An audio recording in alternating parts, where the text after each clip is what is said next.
மண்ணும் மரமும் இயக்கத்தின் ஒருங்கிணைப்பாளர் திரு ராஜு சார் அவர்கள் இந்த பனை விதையை இங்கே நட்டிருக்கின்றார்கள். அவர் அதன் அனுபவத்தை நம்மளோடு பகிர்ந்து கொள்ள இருக்கின்றார்கள். சார், இந்த பனை விதை எப்போ வச்சிங்க? இதை நீங்கள் இது மாதிரி வளர்ந்துருக்கிறத பார்த்து நீங்கள் என்ன உங்களோட உணர்வுகள் எப்படி சார் இருக்கு?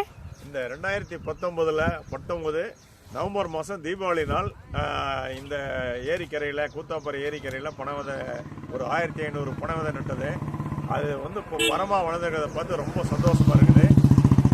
இந்த மாதிரி இதை சுற்றி இருக்கிற ஏகப்பட்ட ஏரிக்கரையில் மண்ணு மரம் இயக்கம் சார்பாக நாங்கள் நிறைய பனை விதைகள் நட்டு மரம் வளர்ந்துட்டு இருக்குது. கல்லணை காவிரி கரையிலையும் நிறைய ஒரு 3000-4000க்கு மேலே பனை மரம் வளர்ந்துட்டு இருக்குது. நன்றி. உங்களோட உணர்வு எப்படி இருக்கு? இப்போ இதை பார்க்கும்போது நீங்கள் என்ன ஃபீல் பண்ணுறீங்க சொல்லுங்க. ரொம்ப ரொம்ப சந்தோஷமாக இருக்குது.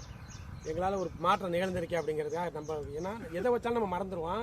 இது ஒரு நிகழ்வு பாருங்க. 5 வருஷத்துக்கு முன்னாடி எங்களுக்கு இப்படியே மெமரி எடுத்து கொடுத்து அப்போ விதையா ஒன்றும் இப்போ பார்க்கல பெரிய விருட்சமாக நிற்கல பெரிய சந்தோஷமா இருக்கு. நன்றி.